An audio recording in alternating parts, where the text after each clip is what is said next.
আজকে সকালে সোফার মধ্যে বসিয়া চোখ বন্ধ কইরা আমি একটা কথাই ভাবতেছিলাম। হঠাৎ আমার মধ্যে একটা আধ্যাত্মিক ভাব এলো।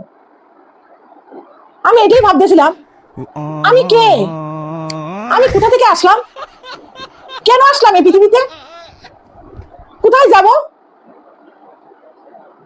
ঠিক তখনই আমার জামাই ঘর থেকে বলল, তুমি হইলে 1 নম্বরের অলস। তুমি আইছো আমার জীবনটাকে ধ্বংস করতা। আর এই পৃথিবীতে জন্মগ্রহণ করছো অন্য ধ্বংস করার লেগা। যাও যাও, রান্না করো, গিয়ে রান্না বসাও। বেলা বাজে 12টা। না চাইছই আমার সবগুলি প্রশ্নের উত্তর আমি পাইয়া গেলাম। আসলে আমার একটা জ্ঞান প্রাপ্তি হইল।